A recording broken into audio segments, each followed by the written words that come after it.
All right, Craig, we're back on the air after a week, and a lot's happened in the last week. And first of all, how you doing today? I know it's been a rough couple of days. I feel like I went to a funeral, or maybe if you're a dog lover out there, I feel like I lost my dog. Just this cloud kind of hanging over my head. Or maybe the team that you love and you root for, and you spend hours investing in. And then something like this happens, and it just doesn't sit with you. It almost reminds me of a little bit when they let Sims go. I kind of have that bitter feeling, or not to use a baseball analogy, when Andy Pettitte walked out the door and went to Houston. Sometimes these certain players you connect to, and when they go or they don't get treated the way you want them to be treated, you get this hangover effect. Yeah, that's true, but I didn't see it coming. I thought Collins was going to be here for the long run. I thought for sure they would tag him, without a doubt, and look to cut somewhere else. But apparently, if you think back to last season, when there was rumors that they were fielding offers for him, I remember. And of course, there's a lot of misinformation out there this week. Matt Miller of Bleacher Report, who a lot of entities that I write for. We don't use him as a credible source, and we also don't use Jason La Canfora anymore. It wasn't my call. It's the editors. They both have rumors out this week, but the one rumor from Miller was that the Giants refused a first-round pick for Collins last year, and that's just not true. We know that's not true. Yeah, I'd agree with that. That sounds a little far-fetched. Because they would have taken that. You're right. I think that they knew when they took over this roster that Collins was going to be a free agent. His play, he missed 4 games last year too. That was unexpected, but they knew that he wasn't the type of safety they wanted to play that defense. In Arizona, Betcher had more safeties than you could shake a stick at. So he took Deion Buchanan and made him a linebacker. And that's what Collins basically is. And in Pro Football Focus, there's an article, if anybody wants to go to it, pretty much stating that whoever's going to sign Collins is getting a linebacker. And they're getting a good one. But they have to have no illusions that he can play out in space as a strong safety. As we know. He can cover. Everybody can. I could cover too. But, all I have to do is mess up 2 plays out of 10, and that's 14 points. Yep, agreed. But I'll go as far, and I'll come full circle back to your original point. But the cover thing, I think, is, I don't want to say grossly exaggerated, but I do think it's exaggerated for the same reasons that you and I have been talking about for, 8 weeks now. You're asking one guy to do too much, okay? He cannot be a free safety, a strong safety, a box safety, a blitzing defensive end, and a linebacker. On top of the fact that yesterday it hit me like a ton of bricks. I'm like, you've already got the 28th ranked, 25th ranked defense, right? You've got guys on your team that are absolute, and listen, they're pros, but they're just not high quality players. He's literally outside of Hill and outside of Ogletree. Who else is on that defense to make plays? You're asking a guy to do a whole lot, and he gets exposed. If you had a slam dunk free safety, a slam dunk outside linebacker, and a slam dunk defensive end jamming that quarterback into the turf, we wouldn't be having this conversation. Because right now, Collins sticks out because he's the only guy that you're expecting to make every play. And guess what? He can't make every play.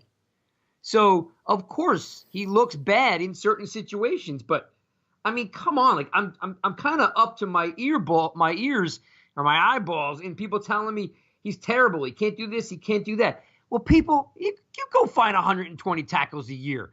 It's just not there. So I'm not saying he's a great cover safety. I'm just saying that if he had a decent pass rush, linebacking core, and a good partner, as a free safety, we probably won't have this conversation. We're drawing a comparison to a couple plays with Ertz and a couple plays with Kittle, and we're blowing it up. You don't let a 3-time Pro Bowl or 105 tackle plus guy just walk out the door. And if you know you're getting rid of him, you better get some value for him. And we didn't get anything. Yeah. And we could get a compensatory pick out of it, but the problem is he'll probably be one of the only Giants that'll get signed in free agency, and we'll sign 4 or 5 guys. So the equation, it'll probably, nix itself out. It'll probably cancel itself out. So we won't even get a pick for him now.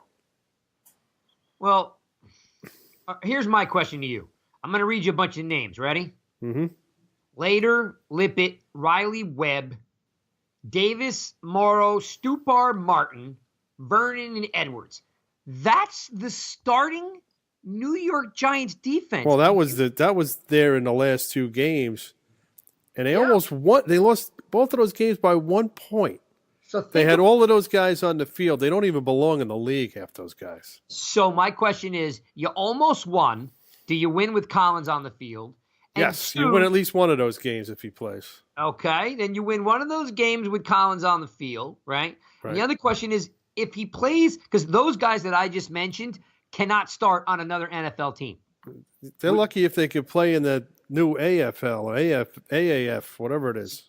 So everyone out there killing Collins, remember, I just read you 11 names, right? 1, 2, 3, 4, 5, 6, 7, 8, 9, 10. Right. I read you 10 names that started the last 2 seasons for the New York Giants on defense. Not only is it pathetic and embarrassing, but of course, you're going to look at the one playmaker and think he can make every play. So my question is, if he played the last 4 games, is he still here or was he going anyway?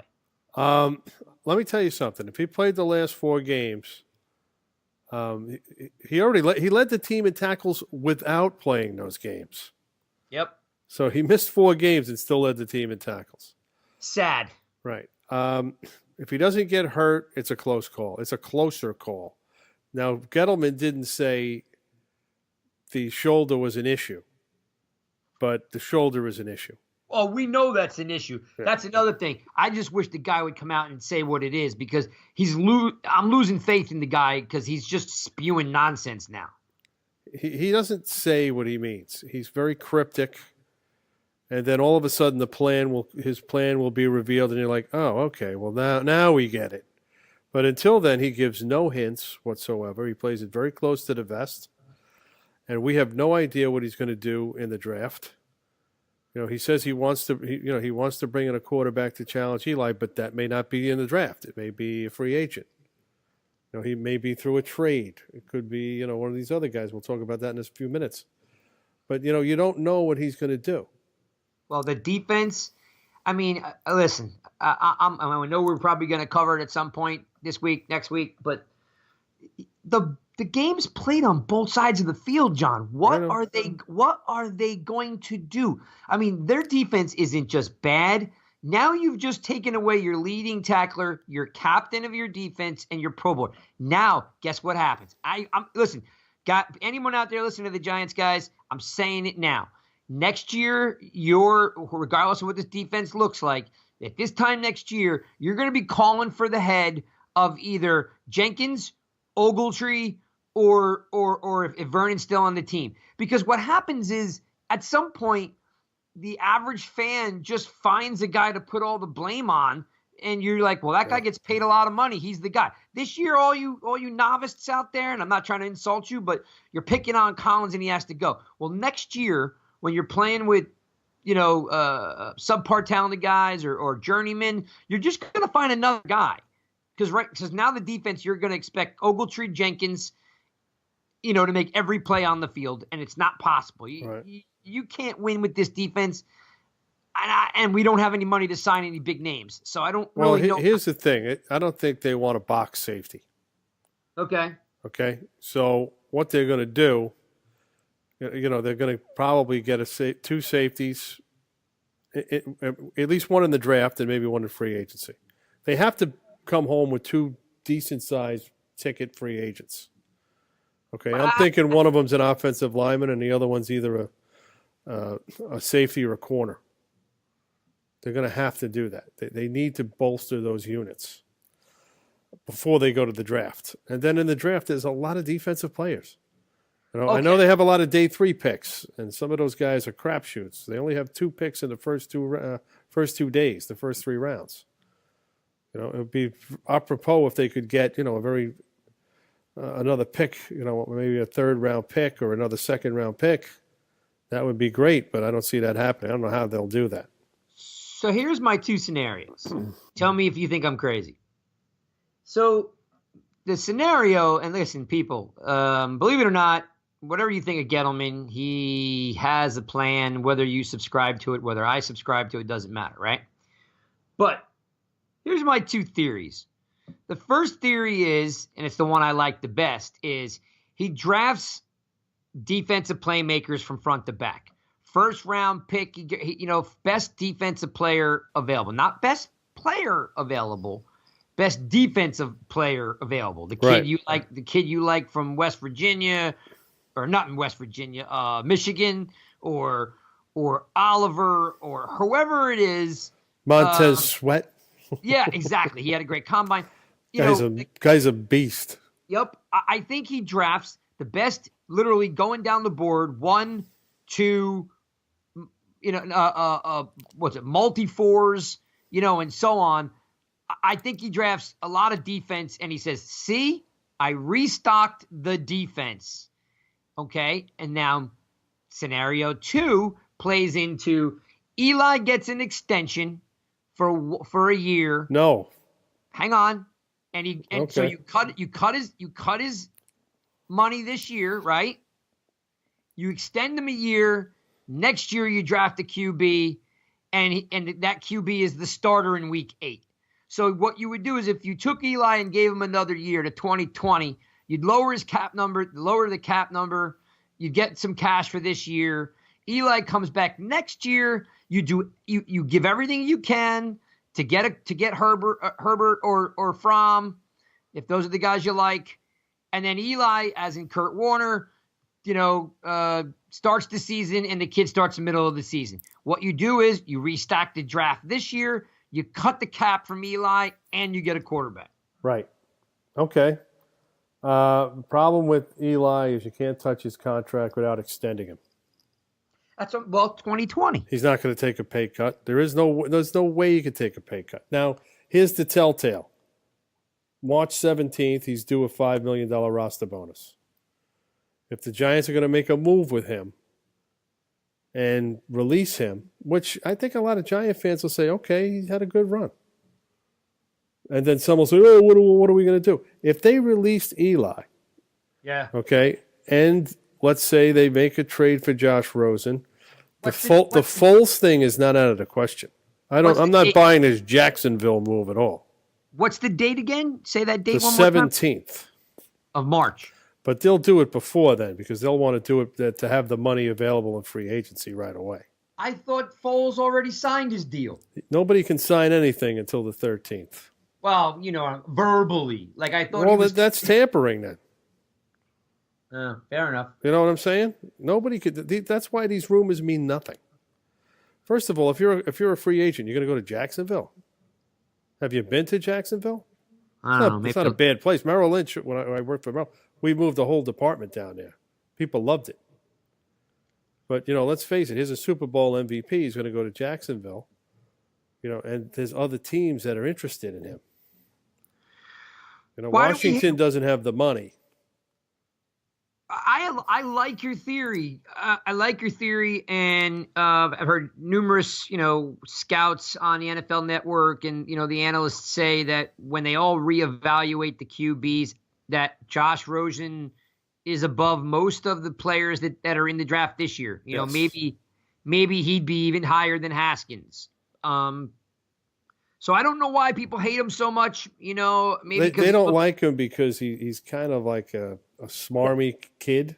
Yeah. And in the interviews last year in the draft, before the draft, he didn't come across as somebody.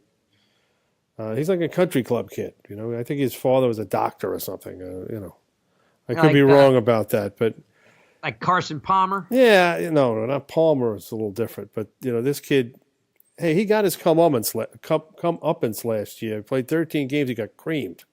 Yeah.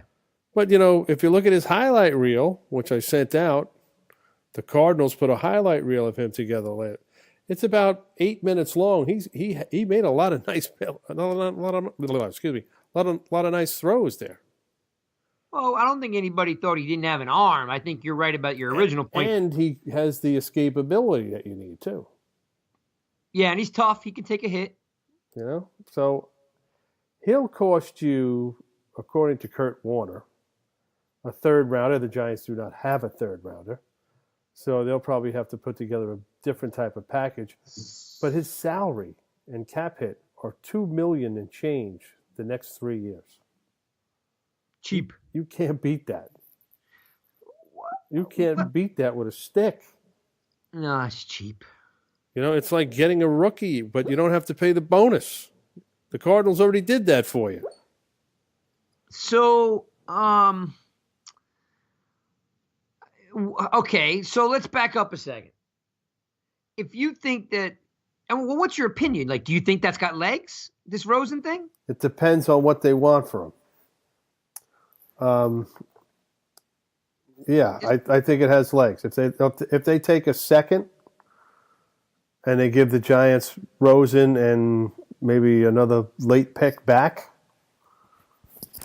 or you put together a different package with like a pick from next year, let's say a second and maybe a fifth from next year, to try to sweeten it up.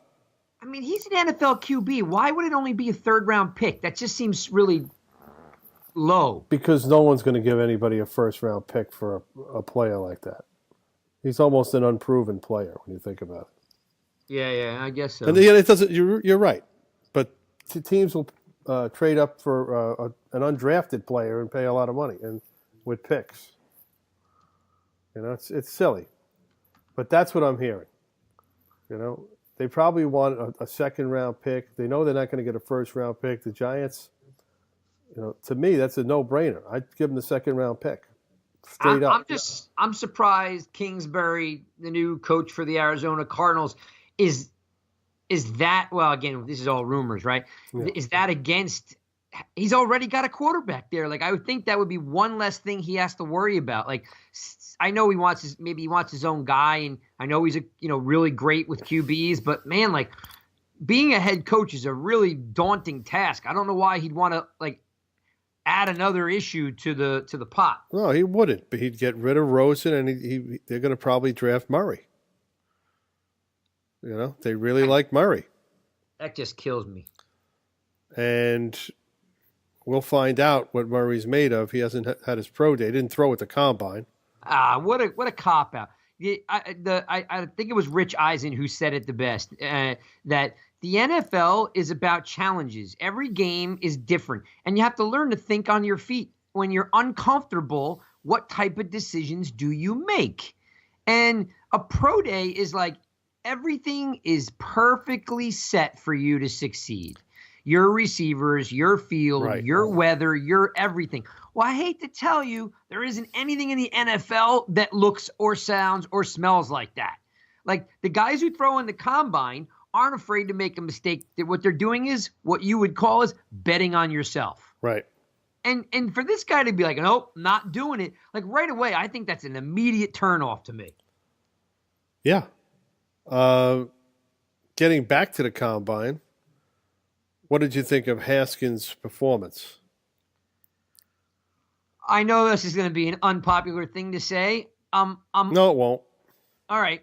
We all have eyes. But I'm indifferent.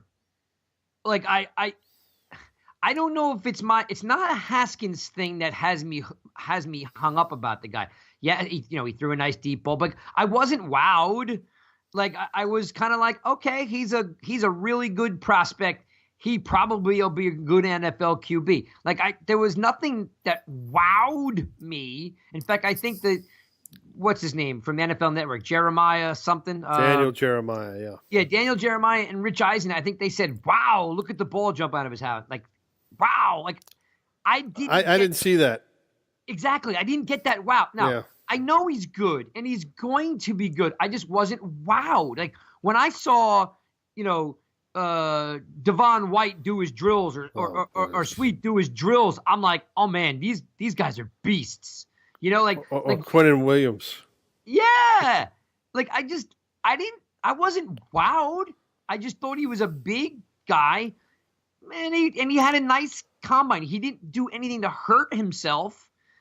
But I wasn't like, oh, my God, I got to have this guy. Now, I got a couple of tweets from people. One tweet said, doesn't he look out of shape? And that immediately, I hearkened back to Jameis Winston, who looked out of shape. Who looks out of shape most of the time. Jamarcus Russell.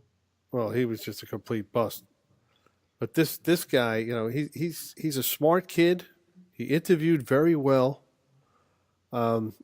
He threw the ball okay. It's not the greatest arm I've ever seen. It's not the worst. But to me, you got the number 6 pick. That's a commodity. You want to use it wisely. Some teams may want to trade up. If I'm Gettleman, I'm going to sit there and listen. You want to give me a 2 and a 3? Hey, like I said, I'll take 4 picks in the first 2 days in this draft rather than blow it all on a quarterback that I don't know if he's going to make it or not. Well, you know what? I'll even take it a step further. Let's say you draft him, right? Mm-hmm. And he sits the bench for a year and he learns under Eli. Because, by the way, the reason why I don't want Haskins, it's not that I don't want Haskins. I don't want a quarterback that has 14 starts because it's about the processing.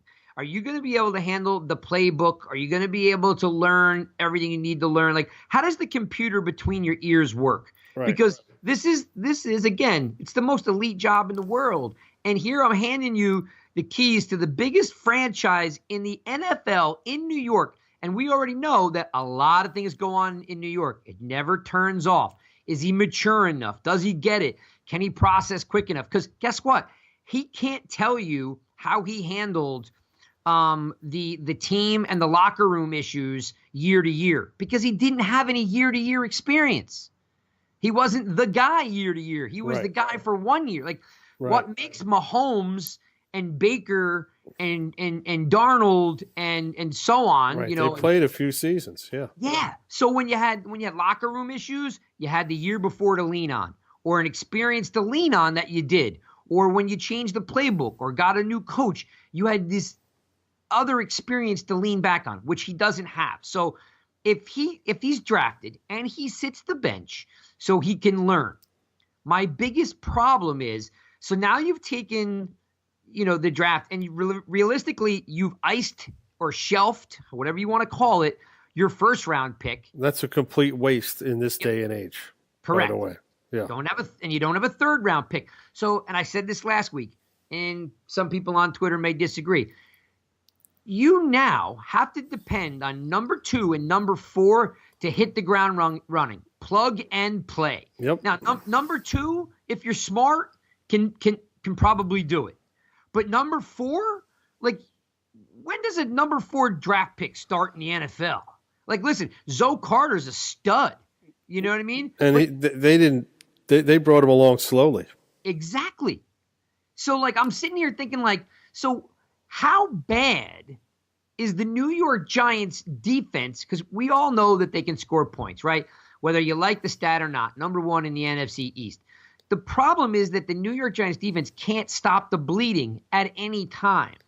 So if you don't have a 1, because he's sitting the bench, you have a 2, you don't have a 3. And you don't know what that 2 is going to be. Yeah, yep. You're hoping, right? You're hoping you hit off. And now you're hoping number 4 can contribute. Oh, my goodness. How bad is the team going to be playing from behind by 2 touchdowns every week? And that's what we saw last year in the last couple of weeks. After Collins went down, the defense had no spearhead, no playmaker. Nope. You lose OBJ, you lose Collins, you lose Ogletree, and you just don't have enough depth. Without OBJ, to be fair, the Giants scored a lot of points. Yeah. Because all of a sudden they're spreading the ball around. They spread the ball around. Ingram picked it up. Barkley seemed to kind of run between the tackles a little better and stop bouncing outside, and he was making more plays. Well, I contribute that back to Brown. As soon as they signed Brown, Brown steps in. Barkley automatically said, "Oh, there's a hole here. I can run right through the center." Exactly. So that and the protection was a little better too. Yeah. So I guess while we're just talking about the Haskins thing, like I would have loved if Haskins stayed in college and and chuck the rock around the field next year with their new coach. You know what I mean? Like, because then when you're looking for a QB, you got choices. Mm-hmm. The Giants are in a bad spot because I get it. You got to, they're going to have to do a lot to get a QB in 2020, making a lot of moves. Here's the silver lining for you. The good news of the day is that bring it. I'm hearing a lot of things from people and reading between the lines. I don't think they're going to take a quarterback in the first round. Really? I think with that pick, they're going to see who falls because somebody's going to trade up. Oakland's going to make a mistake. You know that. They always do. They always make a mistake. They have the 4th pick. San Francisco's looking to trade. Yep. Okay? The Jets are looking to trade. Unless they get Josh Allen or somebody, the kid from Kentucky. So somebody's going to drop to 6. So you don't think San Fran will take Bosa? They may if somebody says we're going to give you a number 1 and 2 a package of picks, they'll take it. They're not a Nick Bosa away from being a good team. Yeah, good point. You know what I'm saying? None of these teams are. Neither are the Jets. The Jets need a lot of players. They only have 40 players under contract right now. Yeah. They have almost $100 million in cap space, but they only have 40 players in the building. Before you go to camp, you need 50 more bodies in this building. That's a lot. Keep going with your theory here. I'm listening intently. So you're reading between the lines, the tea leaves, all that good stuff. That the Giants won't take a QB and do what? They're going to solidify their trenches. Offense or defense? Both. They're going to take 1 and 1. Okay, they're going to get a pass rusher or they're going to get a thumper like Devin White. That guy's scary. Okay, so I mean, he's to me, he's the best player in this draft. I mean, to me, I mean, what he's like a Luke Kuechly, a Bobby Wagner. Oh yeah, I like that comparison better than Kuechly. I like the Wagner comparison. Yep. Yeah, but those guys right there. That's why you can let Collins go and take this guy. Okay, and put him in the middle of your defense. Now your box is covered. Now you can get yourself 2 real safeties. Wait, hold up. Don't go safety yet. We're still talking linebacker. Okay. In the second round, you could take yourself an offensive lineman at 37. There's going to be plenty of guys there. Yeah. Wait, but stay with me on first round. Yeah. If Devin White would be my pick. If you take White, whose position does he play? He can take any one of the 11 positions as far as I'm concerned because they all stink. Okay? That's great. All right? He could play for B.J. Goodson. You can make B.J. Goodson something else. What about Goodson? I mean, as I'm saying, what about Ogletree getting paid $11 million? You don't think Ogletree's going anywhere, do you? No, he's going to stay there, and you could put White next to him, or you could even put White on the outside. He's fast enough to play anywhere on that defense. I'm looking up his height right now. He's about 6 foot. Okay. I love the White. I love the White idea. I love the Allen idea. I mean, I don't think they'll be around for Bosa, but okay. So, and you're thinking, so round 2, defense, and then alignment in round 2 to compete with Wheeler. I got you. Or, it's just the best players in front of you. And to me, the best player in the draft is White. And if he drops to 6, which he may not, there's a lot of time between now and draft day. And what happens in the last couple of weeks before the draft. All of a sudden, the name gets hot. And it becomes a shuffling right. the deck. And then you end up with another guy that you never thought you'd have. You end up with a Quinnen Williams. Right? You end up with a Josh Allen because somebody made a mistake. Somebody got quarterback horny and decided to make a trade, and it's a huge mistake. And White is 6'1", 240. He's a prototypical inside linebacker, Right. man. Okay, so I compared him initially to Patrick Willis, but he's faster.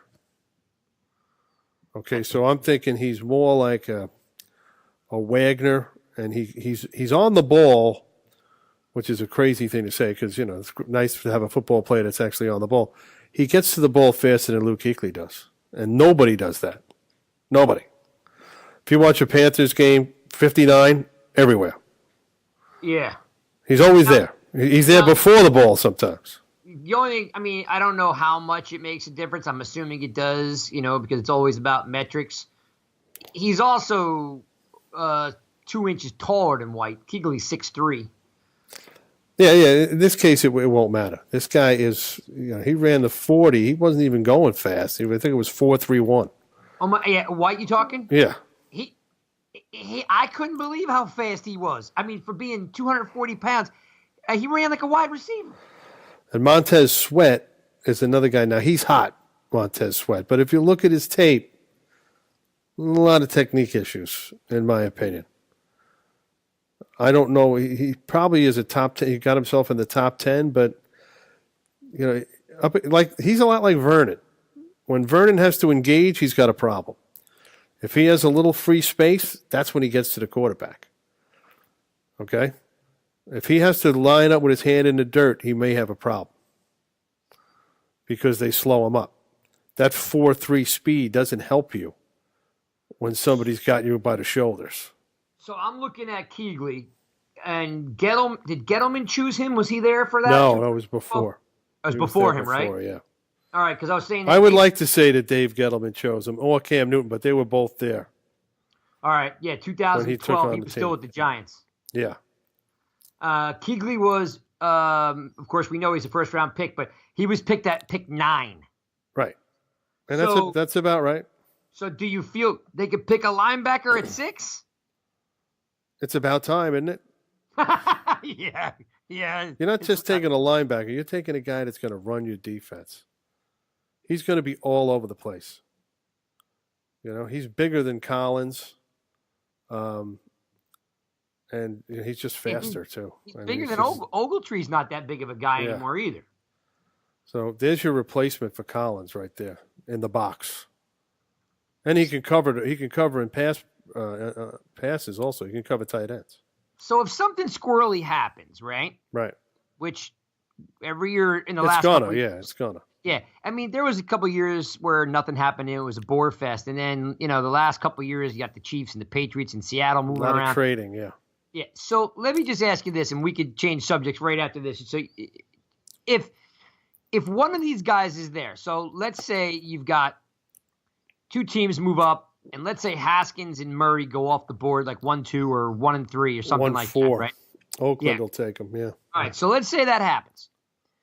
And let's say still on the board is one of either Bosa, Allen, or White. Who are you picking? Well, I don't know how their board is falling. Bosa I like, and you'd be crazy not to take him. Allen, of course, another freaky pass rusher.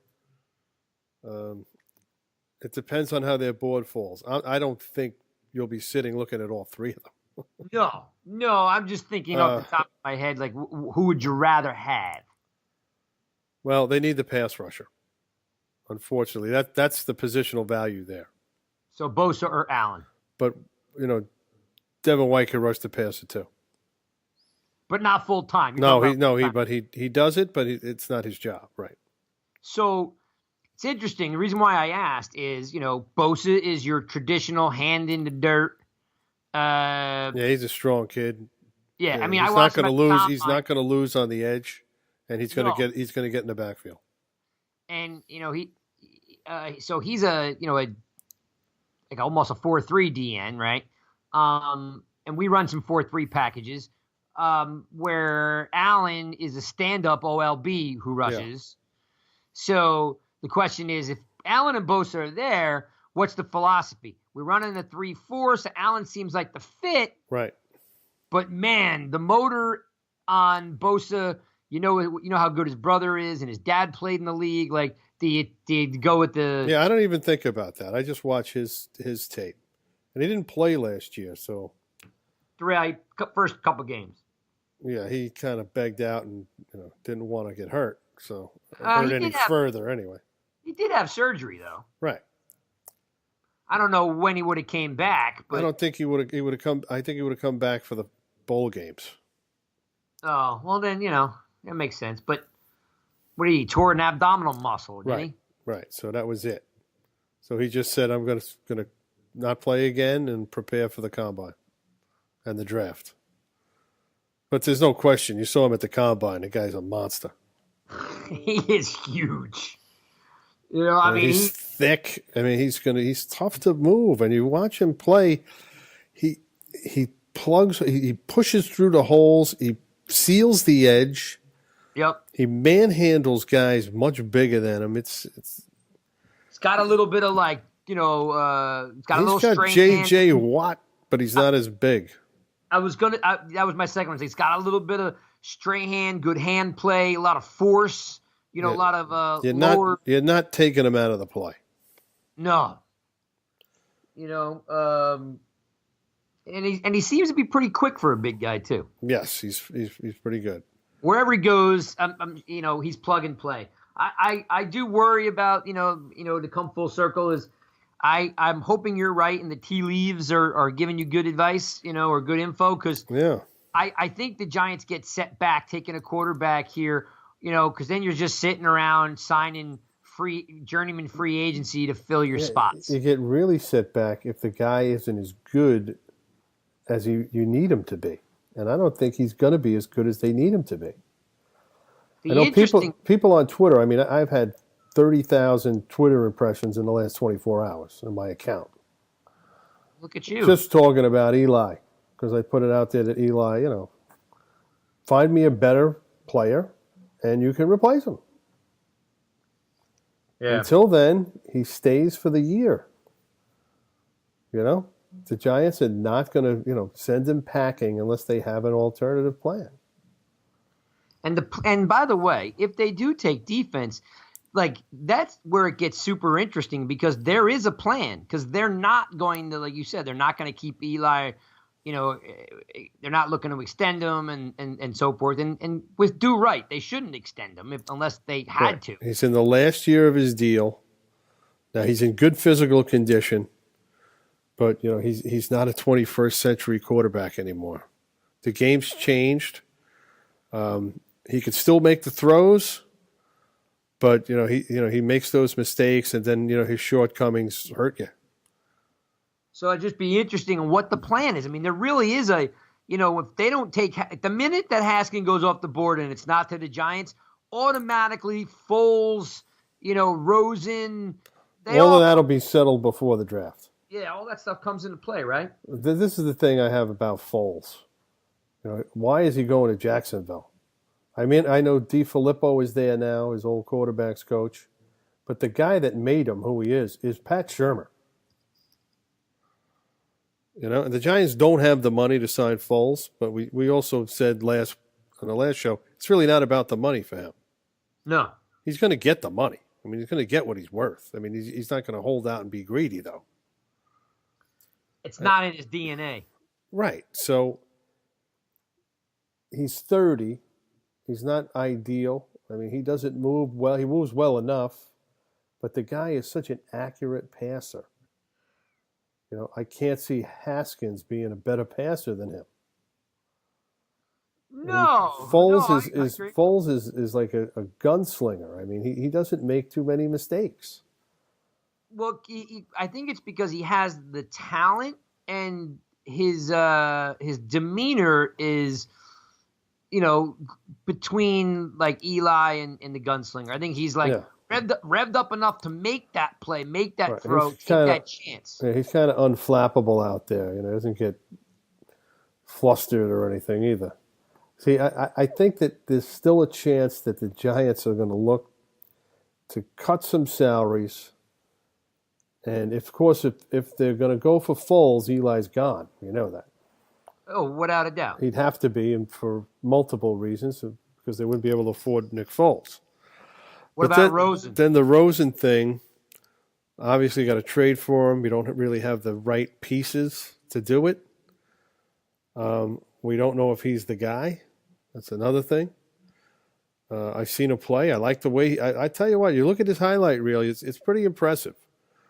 They don't show you all the times he got absolutely disemboweled and beheaded. But he did. He got hit a lot. But he still played the last 13 games. Once he got in, he's played every game, and he hung in there like a champ. And he played good teams. That NFC West is a good division. Oh yeah. So it wasn't like he was up against weak competition. And they all talk about how bad that offensive line is. And the Cardinals were terrible. They were terrible last year. So if they want to give this guy away, I'm taking him. And it's not going to. If he bombs out, if he flames out, he's only costing me $2 million a year. I could cut him. I could, move on from him, or I could just keep him on my roster as a backup. That's backup money. That's less than backup money. Technically, if you were that worried about it and you cut Eli and Rosen was your guy and you didn't have a good year, you can draft a quarterback to compete with him next year. They might do that anyway. That would, by the way, I think that would make a lot of people happy. If you had, Herbert or Fromm in-house competing against Rosen, like that would be unheard of. Yeah, right. Seriously. 2 first-round draft picks competing against each other. I think Herbert made the right move by staying at school. That's fine. Why do you say that? He'd be the first off the board. Yeah, but no, I'm talking about experience-wise. Oh, okay. He helps himself out. Yes. He'll go from I think he's a really good quarterback to he is a really good quarterback. From maybe this guy will make it to he's going to make it. Exactly. Yeah. Fair enough. Yeah, because that's the thing. Just some guys mature a little bit later than the next guy. Yeah, absolutely. All right, now we're going off on a tangent here. I wrote an article in USA Today that we published this morning. 9 players the Giants can possibly sign. They're not going to sign all 9, but 9 players they could possibly sign in free agency, and of course, none of them are going to be that expensive, from what I think. Some of them the price could soar on some of these guys. You want me to go through them for you? I do. I'm looking it up as you read it. They're all under 30 or under 28. Okay. Okay, because it doesn't make any sense to start bringing in veterans, right? At some of these positions. I know Foles is 30, but he's not one of them anyway. But Foles is 30, but he's got 8 years. Yeah. Oh, yeah. No. I want the list. Give me the list. Okay, first guy I listed was Patriots offensive tackle Trent Brown. 26 years old, right tackle. Played all 16 games and then the playoffs and the Super Bowl. He's 6'8", 380. And the Patriots just don't have the money to bring him back. So he's going to hit the market. What position? Right tackle. He started with the 49ers. Patriots traded for him. Last year he played all 16 games at right tackle. 6'8", 380 out of Florida. Okay. Now, if they have to get into a bidding war, they don't get him. No, I'm surprised the Patriots can't find a way to creatively make that work. No, they can't. They already have a guy, Isaiah Wynn, who they drafted last year, ready to take that spot. So. Okay. All right, next guy up. 28-year-old DEOLB, Marcus Golden, Arizona Cardinals. Budding star for the Cards under James Betcher back in 2016, had 12.5 sacks. Then he got hurt, and then when he came back, they weren't in a 3-4 anymore. They were in a 4-3. He didn't handle that very well. He was a second-round pick out of Missouri. Okay, he's healthy now. Goes back to a 4-3 setting, a 3-4 setting. They can get him relatively cheap. That's a good pickup. Yeah, but how much 4-3 do we run? No, 3-4. Oh, gotcha. You 3, said 4. 3. Yep, I got you. Now another guy. This guy is also a defensive end, outside linebacker. Played with the Redskins. A guy that I liked a lot, Preston Smith. 26 years old, 6'6", 265. Had on and off years. He had 8 sacks one year, 4 the next, and he got 8 again, 4 the next. But he has a lot of tackles for losses. A lot of your favorite stat, quarterback hits. Yep. A couple of interceptions, forced fumbles. He's hitting the market. Doesn't look like the Redskins are going to lock him up. They could still do that, but they only got a few days to do it. And then, of course, you can hit free agency and still sign back with your old team. But he's a guy I like, Mississippi State. He's played every single game since he's been in the league. 16 games for 4 straight years. So he's got durability. All right, next guy up, another Cardinal, Deion Buchanan, the guy we talked about. He's a free agent. You can't sign Buchanan if you had Collins, though. Yeah, but he's going to be a third of the price. That's going to well, with the fans anyway, that's not going to go over well if they sign. That'll look like way too much home cooking. All right, I'm just saying. He thrived under Betcher, though. Oh, yeah, I'm just saying, when I think about they don't bring Collins back, they sign this guy, it's going to look like, okay, we'll just sign a bunch of Carolina and Arizona players. I don't think that's going to go over well. But I understand he's got value. Right. It depends on how much he is. If he's dirt cheap, you got to get him. Yep. I mean, you need safeties. He's actually a linebacker, but the Giants would probably use him at safety. All right, next guy. Okay, go ahead. Can he cover? Well, the reason why they made him a backer is he's a little big for a safety, and they had a ton of safeties. So they decided to make him a linebacker, and then when they switched to a 4-3, they kept him at linebacker. And he wasn't ready for that, I guess. So that wasn't suited to his suit. All right, next guy up, offensive tackle, Jawan James, Miami Dolphins. Yep. Age 27. My personal opinion, they have no shot at this guy. No, he's probably going to want $9-10 million a year. So I was going to say, he's got to be pricey. Yeah, that's if Miami doesn't sign him back. But, he's started all 16 games, except for in 2017 when he was injured. He started 8 games. But he's 6'6", 312. He's got good feet. He's a pretty good player. He was a first-round pick out of Tennessee. He hasn't really disappointed. But then again, one man's garbage is another man's gold. So Miami did not lock him up. They're letting him hit free agency. And he's probably going to be too rich for the Giants' blood. All right, next guy. You're probably not going to like this. Trey Boston. Yeah. Safety from Arizona, but he didn't start with Arizona. He started with Dave Gettleman in Carolina. Yeah. He's productive. Very productive. Not the greatest guy. You probably get him a little on the cheap side. Dude, we can have a bunch of cheap safeties. They're going to get lit up like a pinball machine. Yeah, but this guy's a better option than what they had last year. Oh, yeah. Well, all right, well, keep going. I'm going to see if I had a dark horse in there. But all right, let me go through my list. Hate it. Yeah, I don't hate it. I'm talking about guys they can afford. Well, that's where I was going. When you're dumpster diving. Yeah, you read my mind, because I was going to say, if you're really just scraping the barrel for who's under $3 million, yeah, he might be the guy. Right. Now, here's a guy, the next guy, they're probably going to sign this guy. Because Gettleman drafted him with the Panthers. Right tackle Darrell Williams, 27 years old. I like that, though.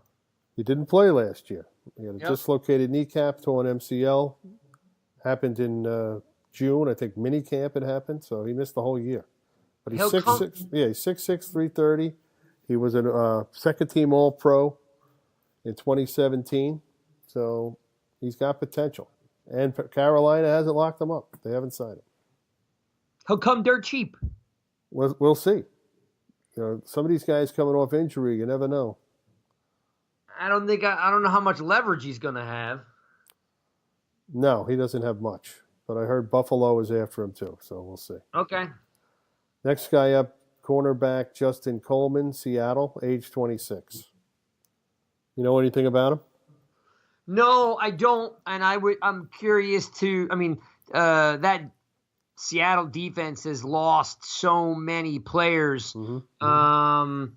I don't know if they're going through a little bit of a rebuild over there or not, but if he's 26 years old, that means he's 26. So if you graduate, so that's the end of his first contract. Did they draft him? Let me look him up. No, he wasn't drafted. This is what happened. He came out of Tennessee in 2015. Vikings signed him to the practice squad. Then the next year, New England signed him to the practice squad. Then he ended up in Seattle, New England, and then Seattle again. He was on a Super Bowl team for New England. Last year, for the last 2 years, I think he played 32 games for the Seahawks. He played all 32 games. Started 10. So he's like a nickel guy, nickel corner. He's a slot guy, yeah. Yeah, so he's not going to cost a lot of money. Okay. I'm just talking about filling out the roster now. You're just giving me bodies, guys with heartbeats. Well, that's what you're going to get right now. You know, if you're going to look at the bottom of the barrel, these are the best guys. And the final guy is DE outside linebacker Shaq Barrett, Denver Broncos, age 26. Now, you look at his stats, not impressive. 14 sacks in 4 years. Oh. But he's not going to play a lot because he's sitting behind Von Miller. Right? Yeah. And now Bradley Chubb. So the Giants could probably get him on a low-level deal, use him as a situational player, and you solve, one need there, hopefully. Of course, he had a torn hip flexor last year, so he's got to pass a physical naturally. They all do, but you have to pass a physical for them to sign him. And that's my 9. I'm not crazy about a lot of the guys on that list. I know. Because, it's really not much of – some of them aren't upgrades at all. Well, that's kind of where I was going, is that the list you gave me are guys with heartbeats. I get it. Like, there's no money to sign guys, but they just – when you shop, in the poor part of town, that's what you're going to get. Yep. Yeah, these guys bring very little to the table. That's why I go back to the draft being – I hope it's a heavy defensive draft because these guys just don't – I'm looking at these guys and I'm like, these guys bring nothing to the table. They like this guy, Shaq Barrett. He hasn't even there's nothing redeeming here that makes me go, oh, we can coach him up. It's just, it's. He's probably not better than Mario Edwards, who's, he's a free agent also, who the Giants had last year. Yeah. So why don't you just re-sign Mario Edwards? Yeah, these guys just bring so little to the table. They're just plain out special teamers. Like, there's no, I said on Twitter this week, early in the week, that I thought Conti was a good signing. How old is he? Conti, I think, is 30. Hang on, let me look it up. And he was like, that guy's terrible. I'm like, well, one, Conti's always played his contract out on the teams he's been on, like Tampa Bay, and he's never been cut. If he had a 3-year deal, he stayed for 3 years, and at least that says that the team he's on finds him valuable, let him stay on the roster for the year. And he's a great tackler. I don't know about his coverage skills, but that's what you're going to get. You're going to get guys that just aren't A-level players. I just was hoping maybe they could find somebody that could potentially make a difference. Let's see. Conti is he just turned 30.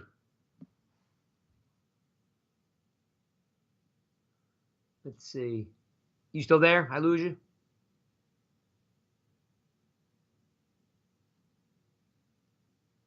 Yo, John. Hello? I'm here. I lost you, though, for a second. No. I was on mute. Oh, sorry. So Conti's 30. Good. Conti's 30, 6'2", You know, I'm not really just, he plays free safety. I think Michael Thomas is going to play strong safety. Yes, Michael Thomas is still under contract, and he'll be out there. I mean, unless they find somebody else.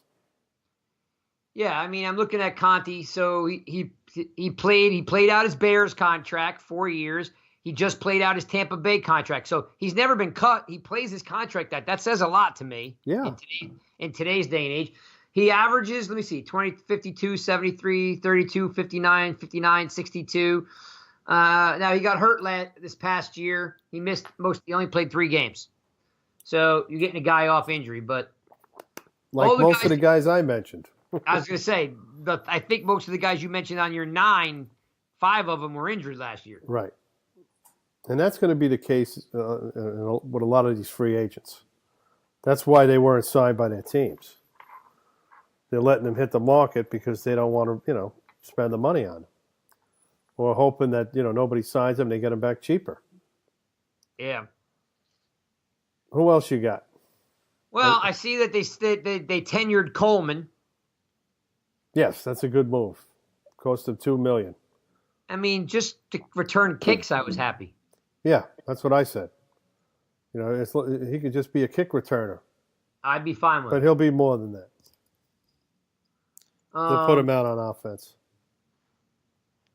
Yeah, they tenured him. I mean, I think your biggest issue is still going to always come back to pass rush if they don't get it in the draft because, you're probably re-sign Wynn, but just, I don't know. Vernon's, I guess, the key here, and you had told me yesterday, we had chatted about it, they can't get rid of him to June 1st. Well, no, they can get rid of him, but they can't realize the cap savings until June 1st. Yeah, so I think that's what the writing seems to be on the wall because there's no money, and he's worth $11 million back to the team. So if you want them to sign a bunch of guys or get a tackle or they're going to need the money. So there's a good opportunity that Vernon goes to. Well, they're trying to trade him, and of course, nobody's going to trade for him. Who's going to trade for that contract? Yeah, exactly. Who's going to trade for that lack of production? Yeah. He's just not a good fit for anybody. He'll get cut, and there'll be a lot of people that'll look to sign him. Because they're going to look to sign him, for half that money and maybe even less than that. And Zoe Carter should be starting every play and every snap anyway. Yeah. Wow. When you look at this defensive depth chart, there's not a lot there. That's what I was saying. The cupboard is bare. Now that Collins is gone. That was my point when we started the show. People don't realize that if you have the 28th ranked defense and you lose Collins, you now have the 30th ranked defense. You got the 32nd ranked defense, the 33rd ranked defense. 33rd out of 32 teams. I keep telling myself Gettleman has to have a plan. There's no way he goes into the season with this. This is like a Division II college defense. Yeah, and there's no help in free agency unless they get lucky. Adrian Amos from Chicago, he's going to cost as much as Collins. Maybe not as much, but close. He's a young safety who's, very productive. There's going to be a bidding war for that guy, and the price is going to go up. So you're not going to have a lot of savings if you sign him.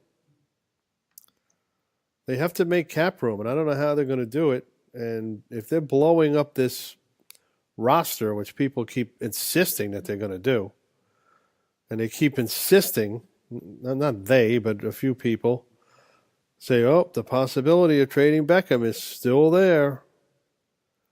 And I'm like, I don't know. That's a big contract for somebody to trade for, and what are they going to get in return? They want 2 number ones, apparently. What team is going to give you 2 number ones? Well, that's because they don't want a wide receiver. Yeah. I'm looking at Antonio Brown. The trade for him is maybe a late number 1 or number 2. and you have to take that salary on. That's why he's not worth it. You got to take on a huge salary. So, now that we're speaking of salaries and free agent, what's kind of sticking with me, and I'm sorry to change gears on you, but no, go right ahead. I'm a big fan of just getting stuff done and moving on. I can't stand the teams that sit around and play these mind games and play this chess game. Why are they not signing Jamon Brown? Why is he out there? Listen, he's not a free agent yet, and I think his agent is probably telling him, wait for free agency. Because I'm telling you right now, we already lost DJ Fluker last year, who had a great year last year, and could have easily played right tackle instead of Wheeler, or came inside, whatever it is, wherever you want to put him, he was valuable. If they let Brown go, I really, again, going back to what I said, I'm really going to start to lose faith in this pseudo plan that Gettleman has, because he made a difference. So I just don't know why they don't get it over with and just pay the guy. Like, I don't know why we have to string this out, because I don't know if they've made an offer to him. They can, because he's under contract to them. Well, but I think his agent is probably saying, wait for the free agency and see what happens. You want to sign back with the Giants? Go right ahead. Well, the interesting thing for me is, if you're on Twitter at all, if you're looking, I usually retweet it. If you're looking at NY Giants Rush, you will see nonstop videos being posted of this guy squatting, deadlifting, bench pressing. I don't know if he's trying to impress the Giants or he's trying to impress other teams, but this guy wants to play football. I mean, I just don't know why the Giants just don't go to him, just get a deal done and move on. I mean, there's no reason that this guy should have to wait until free agency. I'm sorry. That's just the way I feel about this guy, because he made a difference. So just pay him and move on. I mean, he evidently wants to be here. He wants to be here, but at what price? See, that's the thing. They don't have the money right now. They're still trying to figure out how much they have. Right now, they only have $23 million in cap space. That's why they need to cut Vernon. As of today. Yeah. And Vernon may not be somebody you want to cut. Oh, no. I don't care what happens. Him and Jenkins, they don't want to cut Jenkins because they just restructured him last year. You can't restructure him again this year and keep kicking the can down the road. That's what happened with Eli. Yeah, and that's why you have Eli Manning here when he's 38 years old. And if you want to do that again with Eli, you're just prolonging the agony for a lot of people. I mean, I could live with him another year if they played a little defense. If they built up the offensive line and, fixed the defense. I mean, I could live another year with him. There is no defense to be found on the New York Giants. No. I don't know how they're going to fix the defense. I mean, they have 10 picks, but you're relying on 8 picks on day 3, and you need probably 4 of those guys to come in and make an impact. Do you see that happening? Absolutely not. Yeah, that's a hard thing to ask. And that's just not me being hard-headed. That's just saying statistically, that's when reality. When you look across the NFL, it is, your GM doesn't get paid for his first-round pick. He gets paid for his 3 through 5 picks, because that's where you make depth. That's where your up-and-coming players are. That's why Gettleman looks so good, because he signed Hill and McIntosh and Carter, who are all players. That's why Gettleman got a draft grade of A. Right. Because he figured it out. You with the number of picks they have in the slots they have, you got to hope on a whole lot that goes right. And it's just, if you look across history and people don't like stats and they just want to spew out their opinions, your number 4 pick is not a plug-and-play guy. It's just not. Those guys come from smaller schools, or they don't have enough snaps, or they're still in the developmental stage. Like, they don't step on the field. Now, are there guys? I'm sure there's a guy right now listening to the Giants guy who's looking up 4th-round picks that started.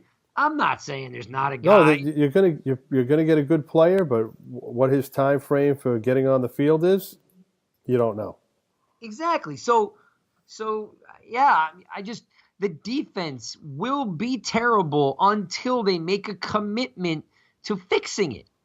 And it starts with and one of the guys on Twitter was blowing me up about, well, if we do this, it's the same thing as last year, it's the same thing as next year. People, if you don't have a pass rush, your cornerbacks have to cover. If you don't have great cornerbacks and great safeties, they cover too long, they get burnt. It's that simple. Pass rush is why they're the second highest paid player on the team, the QB, the D end, and your left tackle. And that is purely because of the difference that they make. And if you have, and we don't, the Giants do not have a pass rush. And don't be fooled to think that pressures and all that other garbage makes a difference. We need finishers. You get paid, as Rob was on with us last week, he said it perfectly. If you're getting paid J.J. Watt money, you better be J.J. Watt. So, I don't know how they fix the defense if they don't go out and get a serious plug-and-play pass rusher. I think everything else falls apart. Because all those young, unsigned free agents you have running around in the back, it's inevitable. They're just going to get beat. Yeah, no, I agree. Like I said, in the draft, something's going to happen. You're going to be looking at 2 players and Haskins at number 6. And maybe somebody will jump ahead of you and take Haskins. The worst scenario, and I'll finish with this for the Giants in this draft, is to trade up to get Haskins. Oh, that's a nightmare. That's the worst thing they could do. I don't think they'll do it. Because now you're using resources you don't really have. You're using resources you really can't afford to use to take a player that you probably shouldn't be taking there anyway. Yeah, I mean, we know that right now the playmakers that start from day one are, Bosa, Allen, and Quinnen Williams comes right in and plays. Williams plays. Devin White comes right in and plays. White plays. The kid from Michigan that you like, what's it, Gary? Yeah, Rashawn Gary, another guy. Plays right away. And multiple positions at that. Yep, Gary plays. And Sweat. Christian Wilkins from Clemson comes right in and plays. Yep. You have about 15 defensive players that are going to start on day one, on opening day, right away for every team. And that makes me feel a whole lot better. There were some guys at the combine that opened my eyes up. there was a DN linebacker from Notre Dame that opened my eyes a little bit. There's a few guys, sure. That one guy, I'm trying to look him up now. His last name started with a W. Long blonde hair. Winovich from Michigan. Yeah, they look like ball players. Like, I'm not saying they're. He's going to be a second-round pick, and somebody's going to put him out there, and they're going to say, "Why wasn't this guy a first-round pick?" Exactly. That's where you once again. That's why we're the Giants guys. You read my mind. I was thinking that if you can manage to go Devin White or Gary in the first round, and then come back for Winovich, that's a home run. There's tight ends in this draft that you may not be able to pass up. Well, I don't think the Giants will be in any place to take your boy from Iowa. But who's the new superstars of the league? Oh yeah, it's Kittle, it's Ertz, it's Kelsey, it's I got you. I just don't. Well, you're hoping Ingram turns into that guy. No, I don't think Ingram is the inline tight end. I think he can do it, but that's not what he's best at. I already told you I'd have traded him, but that's I don't just think they're going to trade him. No, that's just my wish list because it would be he would fetch good pick or something. I don't know, but if you went D White or Gary, and then you came back and got Winovich, that would just make a difference. The defense would automatically. They'd be energized at least. Yeah, hell yeah. I mean, just because those guys got sign a Preston Smith.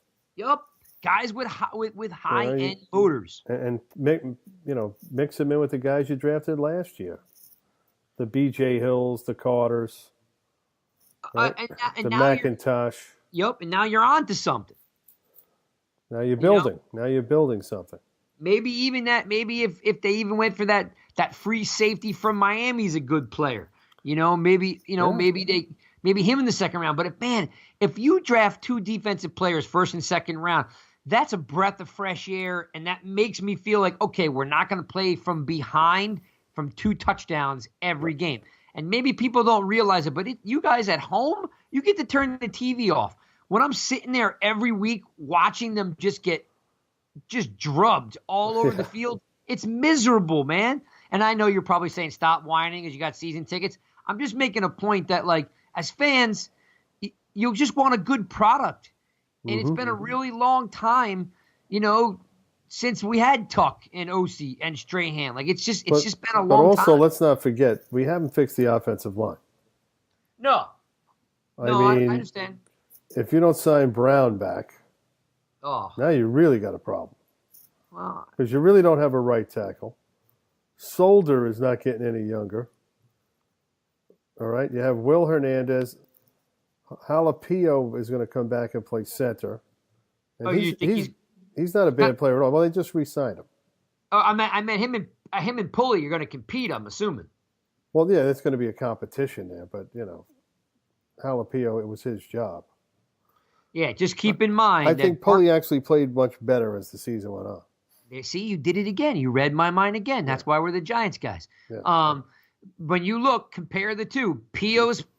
How did Barkley play when P.O. was there? How did Barkley play when it was Pulley and Brown was there? It's definitely the latter. Yeah, but Jalapeno can play guard too. I mean, the thing is you want to have depth and versatility as well as talent. I don't see John Greco coming back. Well, I'm sure they'll bring him to camp. Well, yeah, he's not signed. They could end up signing somebody else. But I think you're going to see a couple of young linemen in this draft too. There's a few good ones out there. Would you be mad if they drafted a tackle with the 6th pick? Yes, because I don't think there's a tackle worth the 6th pick. Okay. Would you be mad if they drafted a tackle with the the 6th pick in the 2nd round, whatever number it is? Oh, not at all. No, not at all. I think that's exactly where you should take one. Probably in the middle of the 1st round, all the way to the from wherever. Probably goes 4 or 5 rounds deep, and then you're reaching after that. So there's actually some good guys. So, all right, I think that we're done for the day. Yeah. Are you done? Yeah, I am definitely done. Because I think I might even put a Haskins article out because of the nonstop jibber jabber. I don't want anyone to think I don't want Haskins. I just, you just putting a quarterback on the bench just seems futile. Don't you agree? No, I don't want him at 6 and then waste him on the bench. That's my problem. When there's so much defensive talent flowing past you in the draft, you don't need that. All right, why don't you give your URL and your website? And sure. You guys know me at nygiantsrush.com. We got plenty of content going up there. Our Michael Stewart loves the draft. He's always like knee deep in it. So always check out his stuff. And then we've got, Spiro and Michael turning around some good material. And then of course you can bicker with me all you like at nygiantsrush on Twitter. And of course you can download this podcast on iTunes and Podbean and Stitcher, Spotify, and all those great platforms out there. So make sure you get it and you pass it on, and help us. Send us in some questions via Twitter if you want us to answer some of your questions next week. Correct, and you can find me on Twitter. It's at John_Fennelly, and I'm also at USA Today's Giants Wire and the Giant Insider. So until next time, thanks for listening.